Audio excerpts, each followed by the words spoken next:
네, 안녕하십니까. 2부 진행하도록 하겠습니다.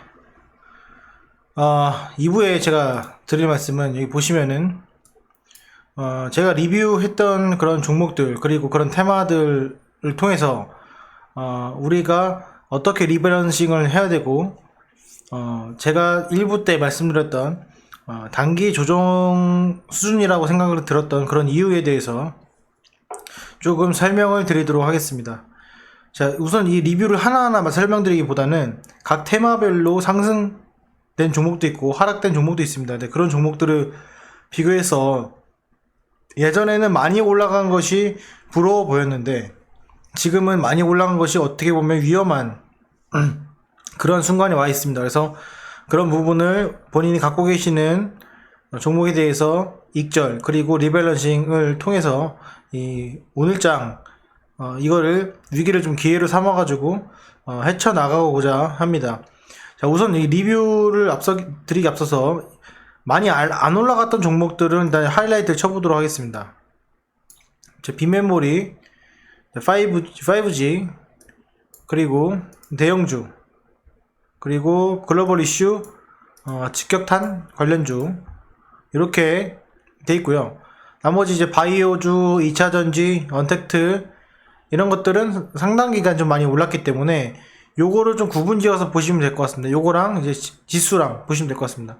자, 우선은 자, 코스닥 같은 경우에 오늘 7% 빠졌습니다. 7% 빠졌고 코스피 같은 경우에는 4.7% 빠졌습니다. 그 무슨 말이냐면 약간 1.7배 정도 더 많이 빠진 그런 흐름이었습니다. 근데 왜 이거 더 많이 빠졌냐?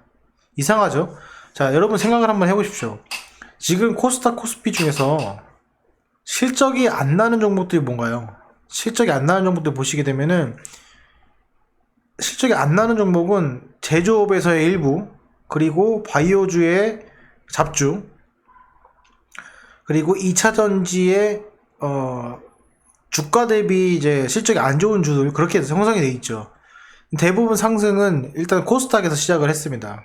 왜냐면 시가총액 20%가 넘는 삼성전자가 많이 안 올랐기 때문이죠. 보시면은 네, 많이 안 올랐기 때문입니다. 그대로입니다. 오늘장 보시면은 여러분 생각을 한번 해보십시오.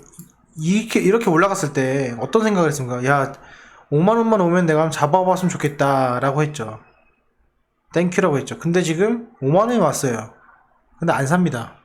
왜? 더 떨어질까봐. 그러면 여기서 지금 밑에 하방폭이 얼마큼이냐면 여기서 매수했을 때 하방폭이 정저점이 14%밖에 안 됩니다. 그럼 여러분 생각해 보시면 삼성전자 14% 되면은 코스피가 지금 1400포인트 갈까요? 말이 안 되는 괴리가 지금 있는 겁니다. 이것만 알아도 지금 코스피의 방향이 급등 관련주들의 조정, 그리고 이익 실현, 그리고 코스닥 종목의 이익 실현으로 저는 풀이를 할 수가 있습니다. 거기에 대한 증거를 종목을 통해서 알아보고 그 종목들이 어떻게 리밸런싱을 하는지에 대해서 조금 제 의견을 설명드리도록 하겠습니다. 여기까지 설명드렸고, 자, 일단 삼성전자의 주가는 4월 7일의 주가입니다. 그리고 3월 27일의 시가이기도 합니다. 거의 유사한 수준이죠. 그러면 얘는 3개월 전으로 돌아갔어요. 3개월 전으로 돌아갔습니다. 그런데 이걸 좀 보니까 그럼 과연 이게 제가 아까 말씀드린 것처럼 여기까지 떨어질 거냐? 저는 미지수예요. 네, 미지수입니다. 이익 실현 아닐까요? 단순히 이 저점 상승에 대한 이익 실현 아닐까요? 30%가 올랐어요. 3개월 만에. 한 달에 10%씩 올랐습니다. 삼성전자가. 이 저점에서 매수한 사람이 있을지 모르겠지만 이 사람들에 대한 이익 실현 아닐까요? 그리고 55,000원의 평단가가 있던 사람들의 이익 실현의 어떤 투매 물량이 아닐까요? 이렇게 생각을 합니다. 근데 이거는 이제 단순한 생각이고, 자, 그러면은 우리가 이제 글로벌 이슈 요 시기에 그쵸? 요 시기에 이 전날 봅시다. 3월 18일날. 3월 18일날 아시아나 항공이 얼마나 떨어졌냐 봅시다. 3월 18일날 마이너스 5%가 떨어졌습니다. 그쵸? 이 마이너스 5%는 주가가 떨어진 만큼 떨어진 거예요. 그리고 그 다음날 하한가를 맞았습니다. 마이너스 29%. 왜 하한가를 맞았을까요? 하루밖에 차이가 안 나는데. 앞으로 이 회사는 없어질 수도 있다라는 생각 때문에 하한가 투매가 나온 거죠. 근데 오늘 보시면 오늘은 7.5%밖에 안 났어요. 만약에 이게 글로벌 이슈의 제2의 글로벌 이슈라면 이 전저점을 깨야 정상입니다. 일단 안 깼어요. 자, 대한항공 보겠습니다. 이건 뭐 그 인수에 대한 내용도 있겠지만 이 전날은 마이너스 9%, 이 다음날은 이것도 거의 하한가를 갔습니다. 근데 오늘 4%밖에 안 떨어졌어요. 왜 그럴까요? 아무리 인수한다고 해도 망하면 끝 아닌가요? 그런데 이런 것들의 공통점을 보면은 모두가 전고점이 안 넘었다는 겁니다. 이 전고점이 넘지 않았어요. 전고점이. 그쵸? 자, CGV 보겠습니다. 얘는 오늘 7.8% 떨어졌는데 그 시기에 얘는 마지막에 20%가 떨어졌습니다. 너무나도 괴리가 심한 오늘장이었어요. 이건 왜 이렇게 됐을까요? 얘는 물론 힘이 없는 종목이지만 이렇게 제가 맨 아래에 글로벌 이슈 직격탄주가 지금 설명을 드리는 내용입니다. 왜 그럴까요? 여기에 대해서 우리가 한번 생각할 필요가 있고, 자, 그리고 SK하이닉스 한번 봅시다. 자, SK하이닉스는 언제 가격으로 돌아왔냐면 3월 25일 날 이날 못 사요. 못 샀어요. 왜? 그 다음날 떨어질까봐. 떨어졌죠. 못 삽니다. 이때의 공포와 지금 뭐 약이 나온다는 이런 시점에서의 이 공포와 무너진다. 유동성도 있는데 무너진다. 저는 잘 모르겠어요. 만약에 내가 인버스로 들어간다고 가정을 하면은 나는 지금 오늘 종가 부근에서 다 매도한 다음에 인버스를 들어갈 것인가? 한 번쯤은 생각해볼 필요가 있습니다. 저는 아니라고 생각해요. 그렇고 현대차 좀 보겠습니다. 자, 현대차도 보면은 현대차의 하락폭을 보게 되면은 이미 1월 달에 선반영이 이미 돼버렸어요. 이 현대차 같은 경우에는. 근데 오늘도 떨어졌어요. 근데 이런 것도 오늘 6%가 가까이 떨어졌지만 이 당시에 떨어진 폭은 10%지만 이 전날에도 8%가 떨어졌고 이 갭 하락을 한 거는 마이너스 12%가 떨어졌어요. 폭이 어마어마했다는 겁니다. 그래서 낙폭과대라는 게 이슈가 된 게 현대차였죠. 다시 원점으로 왔습니다. 이날 언제 원점이냐? 얘는 그나마 다행인 게 4월달 원점으로 들어왔어요. 지금 제가 말씀드렸던 제조업의 삼성전자, SK하이닉스 같은 경우에는 3월달 쪽까지 침범을 했고 SK하이닉스 같은 경우에는 지금 3월 25일까지 침범을 했습니다. 자, 지금 갖고 있는 것과 이날 매수하는 거에 변동성 대비 리스크가 어느 게 더 클까요? 이게 더 크죠. 지금은 별로 안 클 거예요. 왜? 물론 더 떨어질 수 있다고 있다고 가정을 하면은 그 지수의 하락폭이 지금 이 하이닉스만 비교를 해봐도 마이너스 19%거든요. 그쵸? 마이너스 19%입니다. 근데 얘가 여기까지 떨어지면 몇 프로냐면 마이너스 29%예요. 떨어져도 이 정도라는 거거든요. 아니면 이 정도? 근데 이게 여기까지 다시 수직으로 폭락을 할 것이냐, 아니면 지금 수준에서 2000포인트에서 박스권을 줄 것이냐. 저는 이제 후자라고 계속 말씀을 드리고 있습니다. 자, 그러면은 야, 언택트 수혜주 아니냐? 여태까지 수혜주라고 말씀도 계속 드렸죠? 제가 말씀드린 게 아니라 저는 언택트에 대해서 그렇게 긍정적으로 말씀을 드리지 않았어요. 근데 다른 그 매체들에서 그렇게 흐름이 나왔습니다. 그럼 한번 봅시다. 오늘 자, 얘는 왜 안 올랐을까요? 얘는 왜 안 올랐을까요? 자, 오늘 왜 보합까지 안 갔을까요? 거기에 대한 해답을 내야 돼요. 왜 떨어졌죠? 왜 떨어졌죠? 익절이죠, 익절. 근데 왜 오늘 5%밖에 안 떨어졌죠? 익절을 했는데? 이 전에 쌍봉이 이미 여기에 있었습니다. 이렇게 이익 실현을 할 수 있는 구간이 있었기 때문에 반등폭에서 익절이 이만큼 나온 거예요. 자, 카카오 보겠습니다. 카카오도 똑같고, 카카오 지금 보여드렸죠? 죄송합니다. 네이버도 똑같습니다. 이전에 물려서 매도할 수 있는 기회를 이미 줬기 때문에 얘는 4%밖에 안 떨어진 거죠. 저는 이렇게 해석을 합니다. 자, 그러면 삼성 S데이 봅시다. 우리 보지도 않고 삼성 S데이 제가 종목을 안 봤습니다. 삼성 S데이 보면은 안 봐도 이 4%보다 훨씬 더 폭락을 했을 거예요. 자, 오늘 8%나 하락했네요. 자, 이 전고점까지 내려왔습니다. 자, 근데 얘는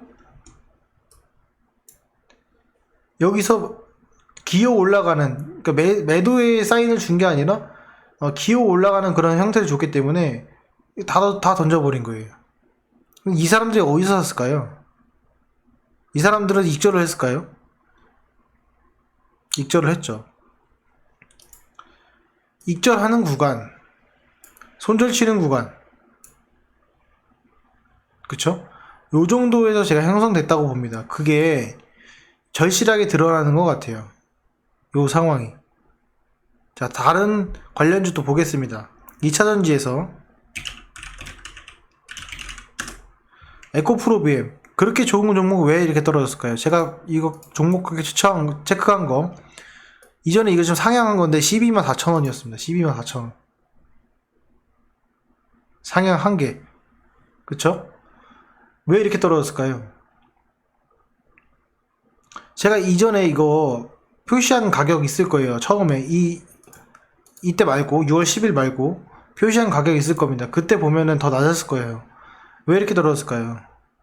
얘도 기회를 안 줬어요. 팔 기회를. 그럼 9% 떨어진 거죠. 또 보겠습니다.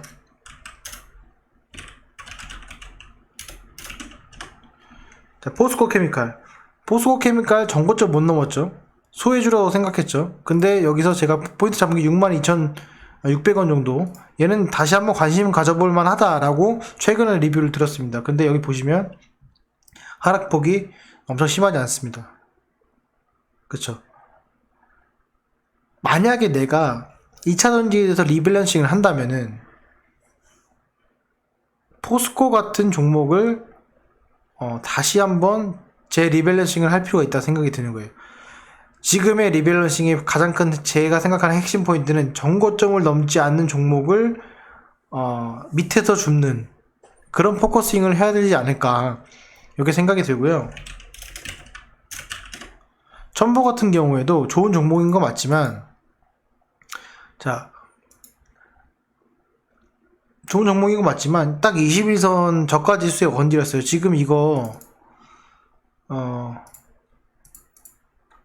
종가 단순으로 놓게 되면 이미 이거 뚫렸어요. 이거 나 죽는다 하는 거예요. 근데 저는 제가 항상 말씀드리지만은 이게 싸게 사는 게 중요하기 때문에 이렇게 놓습니다. 자, 어떻게 걸렸는데 요거 폭락할까요?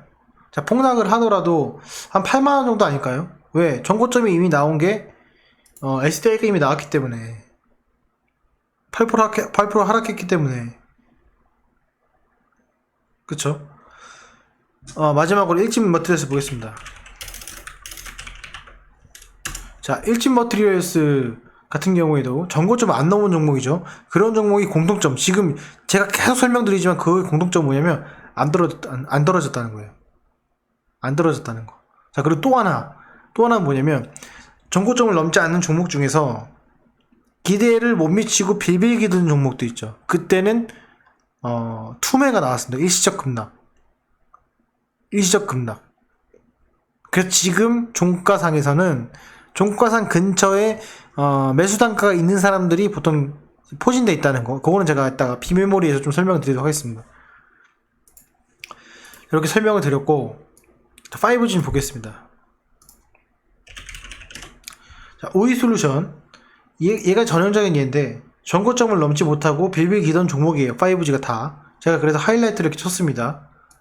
자, 이런 종목들에서 이 우리가 생각하는 이 기준점 있죠? 자, 과거에 기억나십니까? 요거 기억나시죠?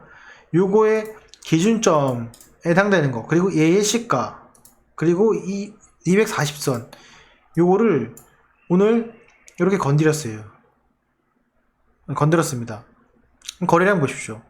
거래량이 29만 주가 나왔어요. 7% 하락했는데. 그쵸?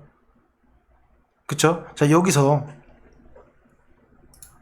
외국인 투자자 매매 동향을 보겠습니다. 오이솔루션 7%까지 빠질 수급이 아닙니다. 그쵸? 일진버티얼스 오늘 외국인 매수 순매수 들어왔습니다. 이상하죠? 이거 지금 제가 잘못 보는 것 같지만 맞습니다.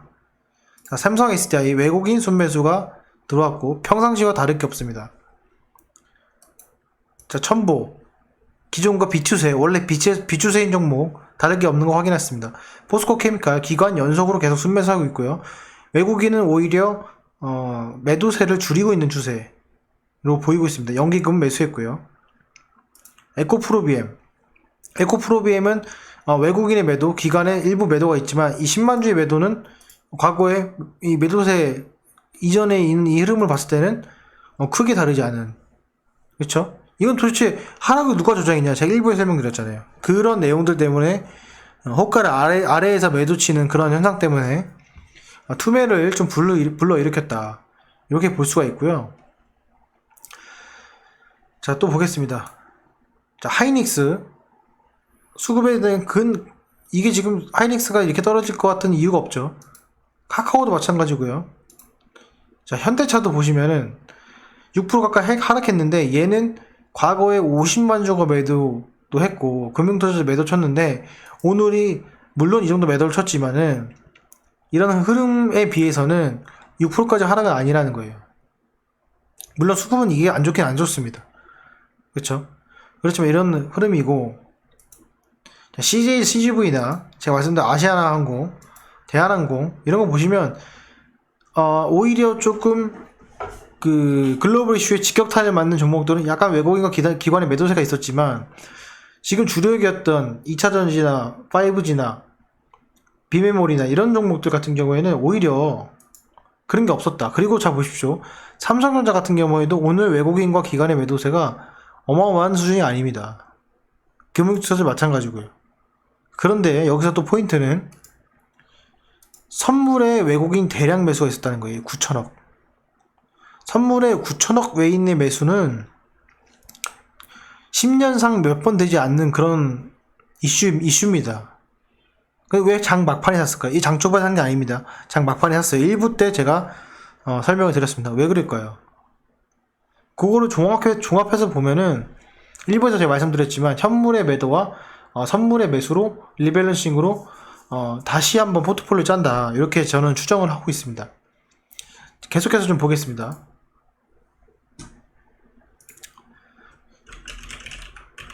자, KMW.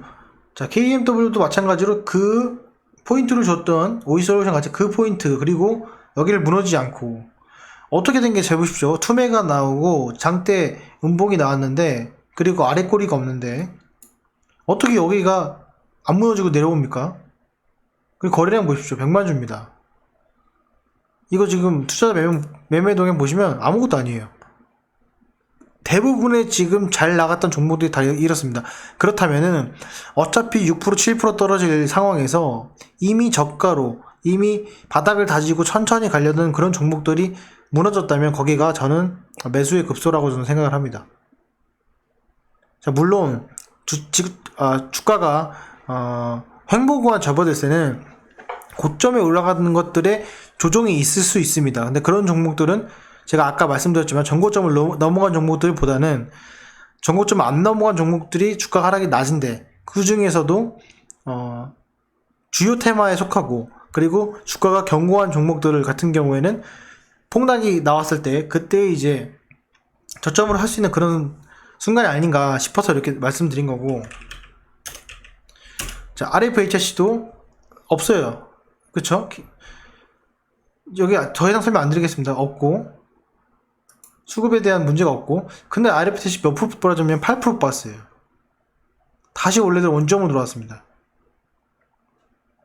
제가 계속 말씀드렸던 뭐냐면 주식은 이제 대응을 하는 건데, 여기서 제가 거래량이 이 부분을 넘어가는 거를 확인을 하면서 갔으면 좋겠다고 말씀을 드렸어요. 근데 안 넘잖아요. 그쵸? 이게 이래서 이 선을 긋는 게 중요합니다. 안 넘고 이렇게 왔어요. 그러면 자, 내가 이때 분할 매수로 해가지고 사는 거와 이때 사는 거 같습니까? 지금 이때 사면 평단가 엄청 내려가요. 그리고 지금 다시 한번 480선까지 다시 돌아왔습니다.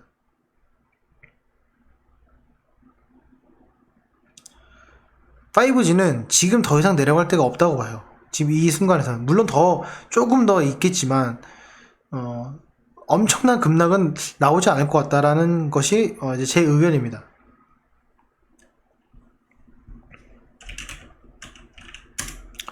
HFR도 급락 나왔는데, 이거는 재보시면은 오이솔루션 같은 경우에는 주식수가 비슷합니다. 근데 오이솔루션은 7%, 그리고 HFR 같은 경우에는 9% 나왔는데, 얘는 지금 신용이 좀 많기 때문에 이렇게 나왔어요. 그런데 결론은 뭐냐면 얘도 지금 전저점이 얼마 안 남았다는 거예요. 얘는 산물로 다시 돌아갑니다. 그 하락폭이 얼마큼이냐? 6%예요.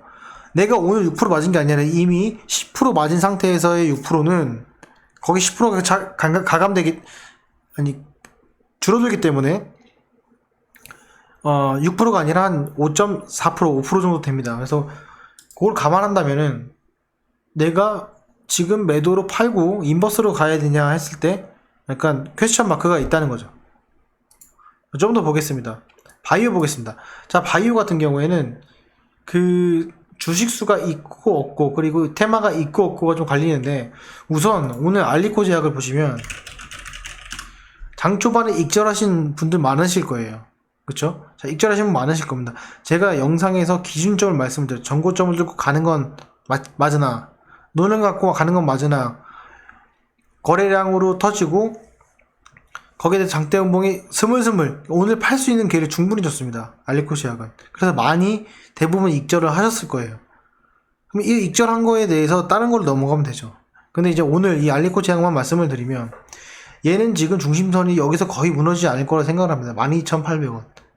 알리코 제약은 글로벌 이슈랑은, 그리고 안 팔리는 거랑은 무관합니다. 저는 그렇게 생각을 해요. 그렇기 때문에 얘가 다시 7,000원까지 간다? 이 7,000원까지 갈 때 얼마나 공포스러운지 아십니까? 저는 여기를 겪었기 때문에 알고 있는데, 네, 지금 마이너스 11%인데 오늘 3%, 마이너스 3%예요. 즉 뭐냐, 전고점이 넘어가지 않는 그런 종목들 중에서는 견고하게 다진 것들은 의외로 기회일 수가 있다라는 것을 반증하는 것이 이제 알리코 제약이고요.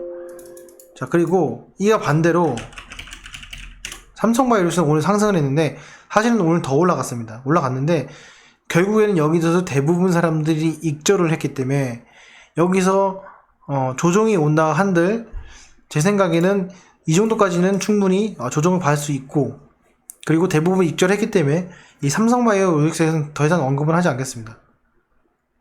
네, 그리고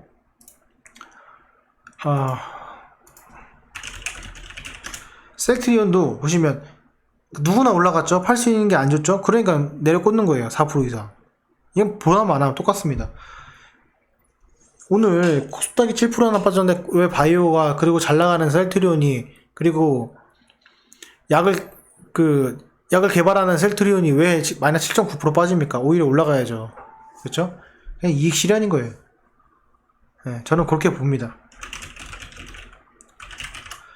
제가 좀 화가 나가지고 좀 제가 언성이 좀 높아지고 좀 이렇게 너무 날카롭게 말씀드리는 점은 제가 다시 한번 양해를 좀 부탁드리겠습니다.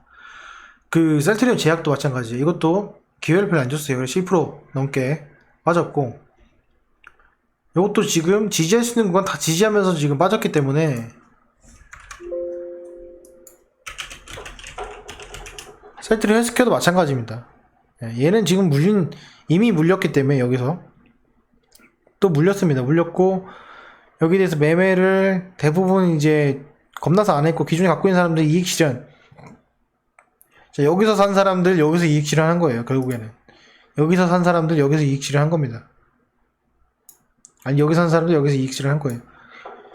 그쵸? 빠진 겁니다. 그러니까 그 익실을 했으니까 꼬리 달고 올라가는 거예요. 매수세가 더 들어와서. 이렇게 보시면 될 것 같습니다. 그래서 요것도 매매도 그냥 보시면은 셀트리온 헬스케어 문제 없습니다. 그쵸? 외국인 매수 15만주 매수 제약 문제 없죠? 이상하죠? 셀트리온 이상 없죠? 이상하지 않습니까?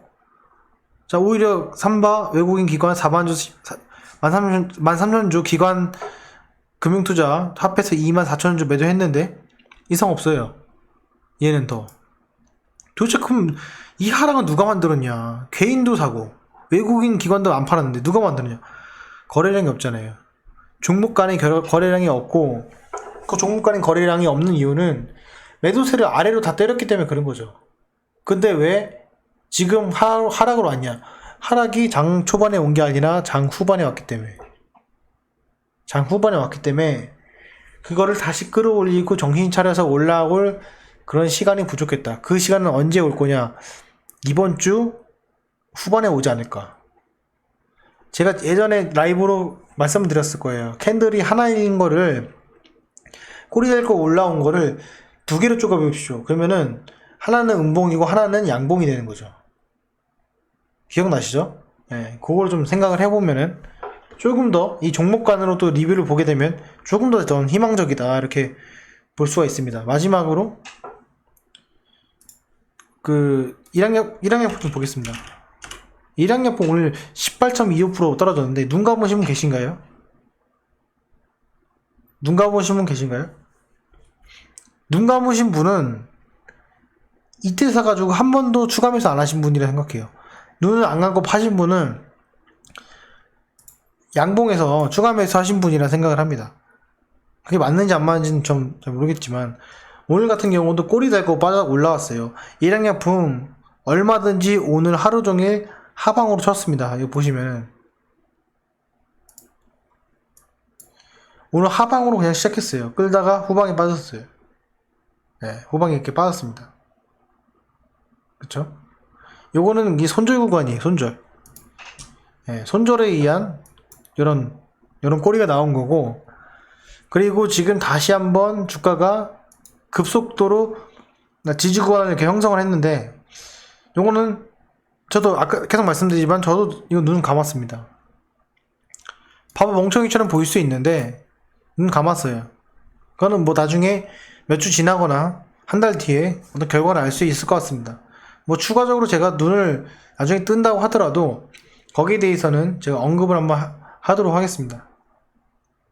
자, 그리고 자, 언택트도 좀 보시면은 언택트 제가 설명드렸죠. 자, 그리고 바이오 설명드렸고 비메모리 설명드리고 했습니다. S&P500도 오늘 9.6% 빠졌습니다. 질질 끌다가 폭락 맞아버렸습니다. 어떻게 생각하실지 모르지만은 이 비메모리의 지금 폭락의 가격은 내가 이때 살걸 이라고 했던 그 가격대입니다. 다시 왔어요. 안 사죠. 왜? 더 떨어질 것 같으니까. 근데 오늘과 어제의 차이는 가격적인 차이밖에 없습니다. 그리고 내 계좌에 있는 색깔 차이와 플러스 마이너스 차이일 뿐입니다. 근데 오늘 장 거래량 400만 주밖에 안 터지는 이런 장에서 S&P 반도체가 9.6% 나왔습니다. 말씀드렸죠. 전고점이 넘지 않은 종목 중에서 견고하게 가다가 실망 매물로 내려꽂는 그런 종목은 저가에 길일 수 있다.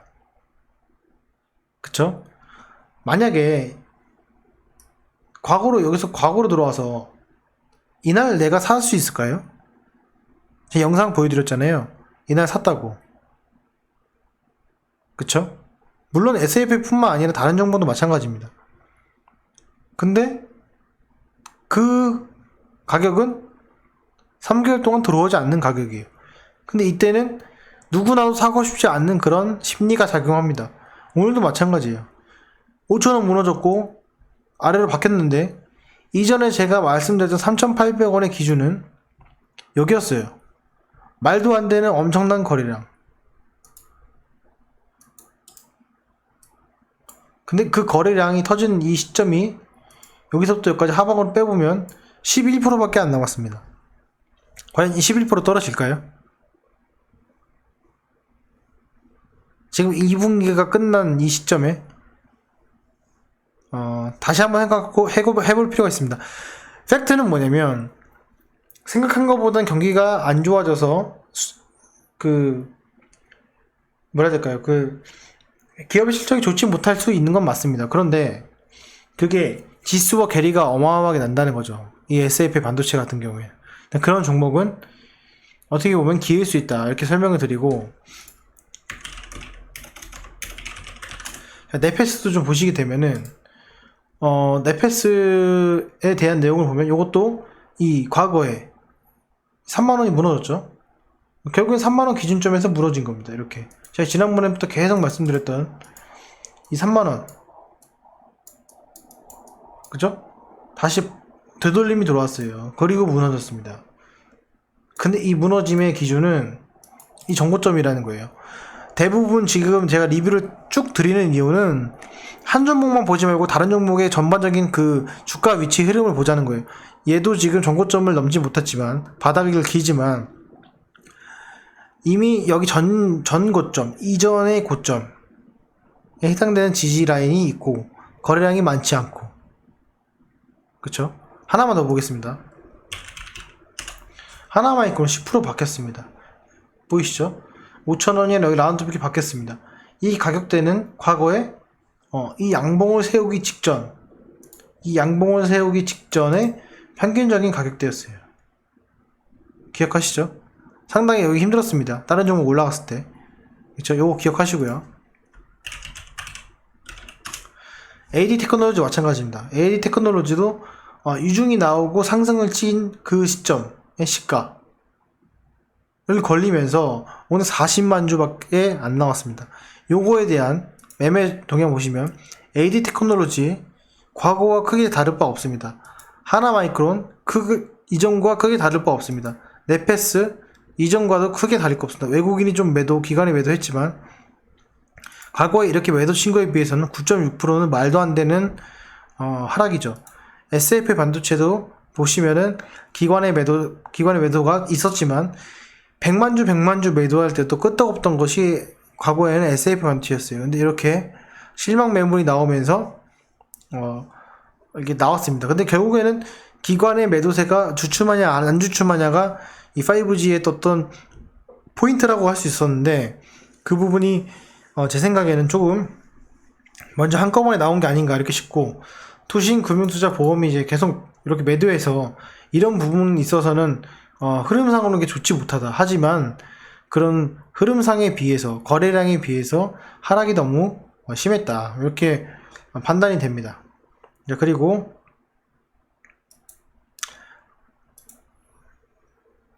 일항약품, 삼성바이오로직스 잘 설명드렸지만, 자, 이런 것들 다 주가적으로는 제 생각에는 크게 문제가 없는 그런 종목들이에요. 그래서 좀 이해를 할 수 없고 이해를 할 필요도 없지만은 그렇습니다. 그래서 이게 지금 우선적으로는 이렇게 N자형으로 가는 거는 실패를 했어요. 모든 종목이 비메모리도 마찬가지고 5G도 마찬가지고. 그러면 저점 상승의 개념으로 받아들여야 되거든요. 그쵸? 저점 상승의 개념으로 우리가 한번 생각해 볼 필요는 있다. 이렇게 정리를 할 수 있습니다. 제가 이 리뷰를 다 드리는 이유는 뭐냐면, 전반적으로 봤을 때 시세가 안 나던 종목들은 기존의 과거의 가격대가 회귀해서 더 이상 내려갈 기간이 없고, 이미 올린 종목들은 급락한 종목들의 내용을 봤을 때는 이게 팔기를 안 줘서 너무 고점으로 올라가서 매도한 차익 실현의 흔적으로 마이너스 8%, 9% 떨어졌고, 그거는 언택특구모고 어떤 테마도 불구하고, 하물며 같은 종목에 2차 전지했는데도 어떤 거는 4%, 어떤 거는 8%. 그게 중형주, 대형주, 소형주 가릴 것 없이 모든 거의 기본적인 근간은 전고점을 넘은 종목의 하락폭, 그리고 전고점을 넘지 못한 종목에 대한 그 횡보에 대한 실망 매물, 이 두 가지로 나옵니다. 그래서 내일장, 내일 모레장 어떻게 될지는 저도 잘 모르지만은 얘를 다 팔고 인버스로 들어갈 정도의 어떤 그런 흐름은 아니다. 만약에 이 모든 종목들이 다 전고점에서 떨어지기 시작하는 그런 타이밍이다 하면은 다 팔고 인버스로 가는 것도 맞을 수도 있어요. 그런데 지금은 이런 종목, 지금 몇 개 종목입니까? 20개 넘게 제가 말씀드렸는데 이런 거를 비교해 봤을 때는 그렇다. 그리고 이 개별 종목 같은 경우에도 고점으로 넘어온 종목들은 이렇게 클래시스 같은 경우에도 이제 8% 가까이 떨어졌고요. 라운시큐어도 전고점 넘어온 종목도 이게 8% 가까이 떨어졌습니다. 이런 것들이 다 전고점을 넘은 종목에 대한 시세고, 지금 공통적인 거는 거래량이 없다. 340만 주 없죠. 클래시스 나오긴 했지만, 여기 클래시스가 거래량이 나오긴 했지만 여기서 빠진 것들은 전고점에 대한 이익 실현의 그런 흔적이다. 그렇죠? 이게 지금 마찬가지입니다. 이렇게 전고점에 대한 익절이 나오는 거는 이렇게 거래량이 터지는 걸 볼 수가 있습니다. 그래서 이 점을 좀 참조하셨을 때는 제가 드린 영상들 이렇게 잘 보시면은, 그래도 제가 1부 때 말씀드린 이런 내용이 가능성이 높지 않을까 하고 저 또한 이제 공부하면서 의견을 남깁니다. 네, 힘드셨지만 내일장 조금 우리 화이팅하고 또 내일 뵙도록 하겠습니다. 자, 오늘 영상은 여기까지 하겠습니다. 감사합니다.